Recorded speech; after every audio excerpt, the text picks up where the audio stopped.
చాలా సినిమాలు అలాగే బాలకృష్ణ గారు ఆయనతో కూడా ఆల్మోస్ట్ 8 to 10 ఫిల్మ్స్ చేశారు, మాక్సిమం నంబర్ ఆఫ్. అవునండి.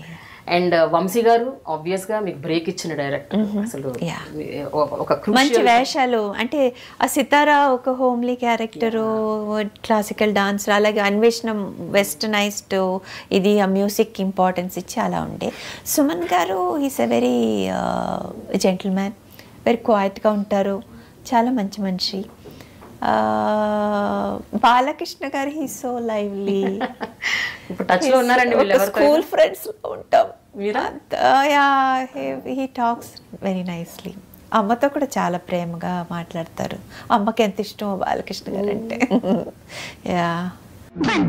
ఇప్పుడు వీళ్ళు ఎవరితోనైనా మీరు టచ్ లో ఉన్నారా? ఇక్కడున్న ఇప్పుడు actors, heroes, heroines, directors. Balakrishna గారిని కలిసి చాలా రోజులైంది. ఒకసారి ఎయిర్పోర్ట్లో కలిశాను. వెంటనే స్పోక్ టు మీ, చాలా బాగా మాట్లాడారు.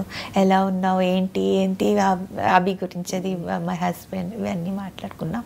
దెన్ ఈ సైడ్ ఎనీథింగ్, ఎప్పుడన్నా హైదరాబాద్ వస్తే రా, ఇంటికి రా అని ఫోన్ నెంబర్ ఇచ్చారు. చాలా బాగా మాట్లాడారు. సుమన్ గారు ఈ మధ్య కూడా యాక్ట్ చేశాను కదా, ఐ థింక్ దమ్ములో కాంబినేషన్లో యాక్ట్ చేశాను. సో ఆయన ఐ థింక్ దుర్గా నవరాత్రి ఆ టైంలో he send me wishes, message పంపించారు. So that's all. ఇంకా అంటే కలవడం కుదరదు, ఎవరి లైఫ్లో వాళ్ళు బిజీ. సో అప్పట్లో ఒక టాక్ కూడా వచ్చింది, వంశీ గారు భానుప్రియ గారు పెళ్లి చేసుకోబోతున్నారు. వంశీ గారు అయ్యో ఎప్పుడో చిన్నప్పుడు ఐ డోంట్ నో ఎనీథింగ్ అన్నారు. ఆయన పెళ్లి చేసుకుంటానన్నారు, బట్ మా అమ్మ ఒప్పుకోలేదండి. అమ్మ ఒప్పుకోలేదు? ఎందుకు? కారణం ఏంటండి? అంటే అప్పటికే ఆయనకు మ్యారేజ్ అయిపోయిందా, లేకపోతే ఏంటి? Any other reason? Yeah, he's married. Okay. అమ్మ మాత్రం అన్ని విధాలుగా మిమ్మల్ని షీల్డ్ చేస్తూ తల్లి, అంతే కదండి. అంతే. అయితే ఒక విషయం చెప్పండి, బాలకృష్ణ గారు, చిరంజీవి గారు, వెంకటేష్ గారితో చేశారు. నాగార్జున గారితో మాత్రం పేరు అవ్వలేదు. అంటే మీరు అన్నమయ్యలో చేశారు, but you did pair with him. లేదు, ఆ ఆపర్చునిటీ దొరకలేదు. అప్పటికే ఐ వాస్ ఇంకా పెళ్లి చేసుకోవాలి అనే స్టేజ్కి వచ్చాను. చెల్లి యాక్ట్ చేసింది. ఇప్పుడు ఒక cinema, but you didn't stop, the career did not stop అంటున్నాను నేను. నో, సో అదేమీ ఆగలేదు, అది పోతూనే ఉంది. కాకపోతే అభి పుట్టిన తర్వాత కొంచెం I slow down a lot. బాగా 3-4 years గ్యాప్ వచ్చేసింది. ఇంకా తను స్కూలింగ్ అదంతా మొదలైన తర్వాత I need to concentrate. He is busy, I cannot just నువ్వు చూసుకో నేను వెళ్తాను షూటింగ్కి.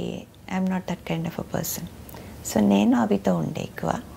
సో అలాగా కొంచెం తగ్గినాయి. సో మీ చిన్న కుటుంబం గురించి చెప్పండి. ఆదర్శ్ గారు ఏం చేస్తుంటారు, అభినయ ఏం చేస్తుంది? మీ అమ్మాయి పేరు అభినయ కదా?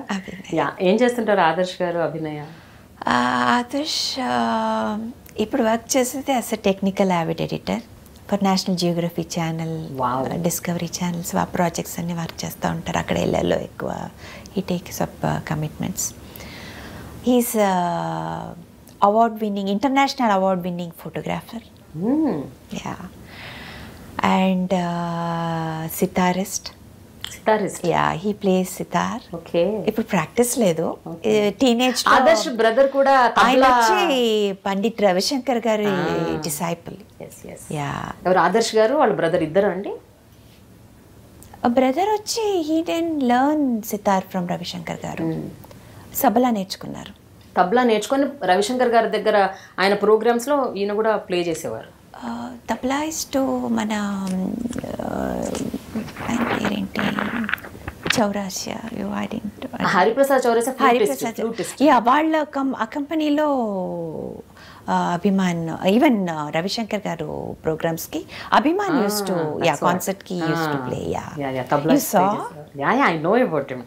అంటే నేను చదివాను ఎక్కడో, ఆదర్శ్ గారి బ్రదర్ తబ్లా ప్లే చేస్తారు అండ్ రవిశంకర్ గారి ట్రూప్ లో he used to be a part of the troupe అని నాకు తెలిసింది. కరెక్టే కదా? సో ఆదర్శ్ గారు సితార్ వాయిస్తారు, photographer, National Geographic channel avid editor, and ఇంకేమి ఉన్నాయి? ఆయన is a very loving husband of a great actress. He encourages a lot. కొంచెం ఇండిపెండెంట్గా ఉండాలని ఎంకరేజ్ చేస్తారు. ప్రతి దానికి ఇది ఏంటి అది ఏంటి అని అడిగితే యూ టేక్ యూర్ డెసిషన్, ప్రతిదీ నన్ను అడుగుతావు ఏంటంటారు. సో అలాగా నేను కొంచెం డెవలప్ అయ్యాను ఆ తర్వాతే. లేకపోతే for every little thing I use to depend on him. So that way. And ఇప్పటికీ కూడా he's happy that again I'm taking up commitments. మధ్యలో వద్దనుకున్నాను అభితో ఉందాము అంటే మంచి ఆఫర్స్ వస్తే యాక్సెప్ట్ చేద్దామని. ఒక విషయం చెప్పండి భానుప్రియ, జనరల్గా ప్రతి మ్యారేజ్లో ఉన్నట్లే మీ మ్యారేజ్లో కూడా చాలా అప్స్ అండ్ డౌన్స్ వచ్చాయి, డోల్డ్రమ్స్ వచ్చాయి. మీరు చాలా ఫేస్ చేశారు లైఫ్లో. బట్ దాన్ని మీరు ఎలా హ్యాండిల్ చేశారు, ఎలా ట్రీట్ చేస్తారు ఇప్పుడున్న సిచ్యువేషన్, అప్పటి సిచ్యువేషన్? కొంచెం ఎమోషనల్గా ఇంబ్యాలెన్స్ అయ్యాను. తర్వాత I cope up. Life is not always glorious, ups and downs ఉంటాయి. సో ఇంటింటి రామన్ అన్నట్టు ప్రతి ఇళ్ళలో ఉంటాయి కదా ఏదో ఒకటి ప్రాబ్లమ్స్ వచ్చినప్పుడు we got to face it. I faced it and I came out of it. పత్రికల్లో ఇంటర్నెట్లో ఏది పడితే అది రాస్తూ ఉంటాయి, అంటే భానుప్రియ అది రాస్తానే ఉంటారండి, కథలు రాస్తుంటారు. ఏదైనా ఇంత చిన్న గొడవ అంటే అది పెద్ద విషయం కింద రాస్తారు. Today I don't care, we all happy together, that's all. That's very important. ఒకే మనిషి అండి, ఇంకెవరూ లేరు. భానుప్రియ గారితో మీ ప్రయాణంలో ఆవిడకి మీరు నేర్పించిన నటన మెళుకువలేంటి? అంటే ఎందుకంటే ఆవిడ ఒక ఫ్రెష్ ఫేస్, రంగు తక్కువ. ఇది కూడా గతంలో అక్కడక్కడ చెప్పారు, పూర్తిగా కాదు, కానీ రంగు తక్కువ. ఎలా కన్విన్స్ అయ్యారు మీరు అంతటి ఒక అందగత్తె అవుతుంది ఈవిడ అని? ఆ తర్వాత ఆవిడ ఒక ట్రెండ్ సెటర్, స్వర్ణకమలం కావచ్చు, తర్వాత ఇతర సినిమాల్లో కూడా. ఏమో అండి, నాకు అనిపించిందండి ఆ మనిషి గురించి. నేను ఏదైతే ఫీల్ అయ్యానో ఆ ఫీల్ నిజమైంది అంతే. ఆ మనిషిని నేనే మళ్ళా నాతో పాటు కెమెరామెన్ కూడా కన్విన్స్ కాలేదు ఆ మనిషిని హీరోయిన్ అంటే. అవును, అది కూడా చెప్తే ఆ మధ్య అతనికి ఎక్కడ కోపం కూడా వచ్చింది. ఎవ్వరూ కాలేదండి. ఏమన్నారు అతను అంటాడు, ఆ తెల్ల గులాబీలు అనే సినిమాకి ఇతనే కెమెరామెన్, ఆ అమ్మాయి బాగుంటుంది, ఆ అమ్మాయిని పెట్టి అంటాడు. అమ్మాయి పేరు కల్పన, ఇళవరసి అండి తమిళ్లో. లేదు, నాకు ఈ మనిషే బాగుంది. ఆ తర్వాత కొంతమంది మొన్న సినిమా ఒక మోస్తరుగా ఆడింది, ఇదేదో బంగారు లాంటి ఛాన్సు, శంకరాభరణం తీసిన కంపెనీ వాళ్ళు ఇచ్చారు నీకు ఛాన్సు, దీన్ని సద్వినియోగం చేసుకో. ఏంటి ఆ నల్లటి మేడుగుడ్లు దాన్ని పట్టుకుని విశాల నేత్రలు అంటావేంటి, ఇలా మాట్లాడారండి కొంతమంది. నాకు ఆ అమ్మాయే బాగుంది. అయితే ప్రొడ్యూసర్స్ వాళ్ళు బాగుందన్న కారణం ఏంటంటే, 7 స్టార్స్ కలర్ ల్యాబ్ అని ఉస్మాన్ రోడ్లో ఘంటసాల గారి ఇంటి దగ్గరలో ఉందండి. అక్కడ పెద్ద పెద్ద ప్రింట్లు ఏం చేశానండి. ఈ అమ్మాయి ఫోటో సెషన్ పెట్టి స్టిల్స్ తీశాను కదా, ఆ పెద్ద ప్రింట్లు వేసాను, వేయించి ప్రొడ్యూసర్ గారి ఇంట్లో పెట్టానండి. ఓ రోజున విశ్వనాథ్ గారు ఏదో పనుండి వచ్చారు అక్కడికి. ఆయనకి ఏది నాయసారు భార్య జయలక్ష్మి గారు, డైరెక్టర్ గారికి చూపిద్దాం, వంశీ అమ్మాయి బాగుంది అంటున్నాడు కదా, ఆయన ఏమంటారు అంటే మొత్తం అంతా తిరిగేసి నాకేసి బాగున్నాయి అన్నారు ఆయన. ఒకసారి ఆ మాట ఆయన అనేసరికి వాళ్ళ ఇంట్లో వాళ్ళంతా థ్రిల్ ఆవిడ తలుపైన కాలండి మా నాగేశ్వర గారి భార్య, ఆ అమ్మాయికి కొంచెం మెల్లనుకుంటానండి అంతే. మెల్ల అయితే అదృష్టం కదా అని వెళ్ళిపోయాడు. ఓహో, అంతేనండి, అక్కడతో సెట్ అయిందండి. ఆ తర్వాత ఆ సినిమా తర్వాత బిజీ అయింది తను సితార్ తర్వాత. నేను అడిగాను, బిజీ అయ్యట కదా నువ్వు అని. ఏం బిజీ, మోడర్న్ డ్రెస్లో ఉన్న క్యారెక్టర్లు ఎవరు ఇవ్వట్లేదు అంది. అప్పుడు అన్వేషణలో తనని మోడర్న్ డ్రెస్సులతో చూపించారు. ఓహో, అద్భుతం. చూపించేసరికి అక్కడి నుంచి ఈ చిరంజీవి గారి సినిమాలు అయితే, కృష్ణ గారి సినిమాలు, శోభనబాబు గారి సినిమా, ఇలాగా గువ్వా గోరింకతో మొదలుకొని అసలు ఒక స్టెప్, అన్ని స్టెప్పులు, అన్ని డ్రెస్సులు. ఆ తర్వాత సినిమా ప్రేమించి పెళ్ళాడు. ఇలాగ మీలాగ శారీ కట్టుకుని చక్కగా పెద్ద బొట్టు అక్కడే మొదలైంది ఆ సినిమాతోనే, పెద్ద బొట్టు. అలాగా ఆ సినిమాలో చూపించానండి. ఆ తర్వాత క్లాసికల్ డ్యాన్సర్గా ఆలాపన, అదే ఆఖరి ఫిల్మ్ ఆవిడతో. ఎలా ఉండేది సార్ భానుప్రియ గారి డాన్స్? ఇప్పటికి కూడా స్వర్ణకమలంలో ఆవిడ గ్రేస్, ఆరితేరిన క్లాసికల్ డాన్సర్స్ అంటే పర్ఫార్మర్స్ ఎవరైతే ఉంటారో స్టేజ్ల మీద పెద్ద పెద్ద 1-2 గంటల ప్రదర్శనలు ఇచ్చే వాళ్ళకంటే కూడా భానుప్రియ గారి అభినయం, ఆవిడ నృత్యం అంటే అంత అందంగా ఉంటుందంటారు. ఒక డైరెక్టర్ కళ్ళతో మీరేం ఫీల్ అయ్యారు ఆవిడ నటన? నేను ఫీల్ అవ్వడం కాదండి, ఒక్క హీరోయిన్తో మట్టుకి తన అంటే ఇక్కడ మీకు ఒకటి చెప్పాలి, భానుప్రియది ఫోర్స్ అండి, వాళ్ళ చెల్లెలది గ్రేస్, విపరీతమైన ఫోర్స్తో చేస్తాడు తను. వాళ్ళ చెల్లెలు చాలా గ్రేస్తో చక్కగా చేస్తుంది, శాంతిప్రియ. అది అంటే అమ్మాయికి నేను నిశాంత అని పేరు పెట్టాను, వాళ్ళు మార్చుకున్నారు అనుకుంటే తర్వాత శాంతిప్రియ అని పక్కన పెట్టండి, అది అప్రస్తుతం. అయితే ఒకే ఒక హీరోయిన్తో భానుప్రియ డ్యాన్స్ గురించి మాట్లాడాను. ఆ అమ్మాయి కూడా తలంచి అద్భుతం కదండి ఆ భానుప్రియ. ఆ అమ్మాయి ఎవరంటే శోభన. ఏప్రిల్ విడుదలప్పుడు. అవును, శోభన గారు కూడా భలే డాన్స్ కాబట్టే శోభనతో మాట్లాడాను. శోభన అద్భుతంగా యాక్సెప్ట్ చేసింది ఆ రోజుల్లో. భానుప్రియ గారి నృత్యం గురించి. అవునండి. శాంతిప్రియ గారు గ్రేస్ అంటే ఏమిటి సార్, అర్థం ఏంటి? మీకు ఆ గ్రేస్ ఫోర్సును అయ్యో 2 షాట్లు ఇవో 2 షాట్లు చూపిస్తే మీకు ఎక్స్ప్లెయిన్ చేయగలను, మామూలుగా నోటితోనే చెప్పలేనండి. అంటే భానుప్రియ గారి ఆవిడ బాడీ లాంగ్వేజ్లోనే ఒక ఫోర్స్ ఉంటుంది. ఫోర్స్ ఉందండి. ఆ చెల్లెలు చాలా గ్రేస్గా గమాత్తుగా నవరంగులో ఆవిడలాగా అలాగా ఆ అమ్మాయి ఆడద్దండి. అందులో ఒక లాలిత్యం, ఇందులో ఒక రకమైన గగురుపాటు, రెండు. కానీ ఏదేమైనా సార్, భానుప్రియ గారు, వంశీ గారు భానుప్రియ గారిపై చిత్రీకరించిన పాత్రలు, యాంగిల్స్ కావచ్చు, ఫ్రేమ్స్ కావచ్చు, అది నిజంగా ఒక పెయింటింగ్లా ఉంటుంది సార్. ఆ తర్వాత తను ఇంకొక సినిమా నెక్స్ట్ చేయడం జరగలేదు. ఆ సినిమా పేరు గాలికొండపురం రైల్వే గేట్. దాంట్లో లతా మంగేష్కర్ గారు 3 పాటలు పాడారండి. ఒక పాట నేను మా ఇళయరాజా గారు రాశాము, అంటే పల్లవి ఆయన రాశారు, చరణాలు నేను రాశాను.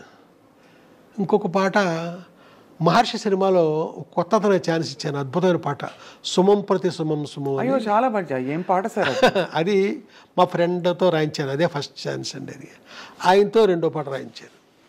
3వది వేటూరు గారు ఎవరో రాశారంటున్నారు. 3 పాటలు పాడారు. ఈ సినిమా జరగకపోవడానికి కారణం సార్? జరగకపోవడానికి కారణం ఏంటంటే వెంకటేష్ గారు హీరో అనుకున్నామండి. రామానాయుడు గారు కథ విన్నారు, నేను చెప్పాల కథ, వేమూరి సత్యనారాయణ గారు చెప్పారు. విని ఇది హీరోయిన్ కనపడుతుంది ఆ కథ అంతాను, మా అబ్బాయిని ఒక కమర్షియల్ హీరోగా నేను ఇచ్చేద్దామని కొత్తగా తీసుకొచ్చాము, మా అబ్బాయి ఇలాంటి వాటిలో యాక్ట్ చేస్తే కాదు కదా. ఆ తర్వాత ఇది హిచ్కాక్ సినిమా లాంటి సినిమా కథ, ఇది డైరెక్టర్ పేరు వస్తుంది, లేదా హీరోయిన్ పేరు వస్తుంది, మా అబ్బాయిది ఏముంది దీంట్లో, ఏమైనా మంచి కథ పట్టరండి, ఇది వద్దు ఆయన అన్నంతో ఆ ప్రొడ్యూసర్లు.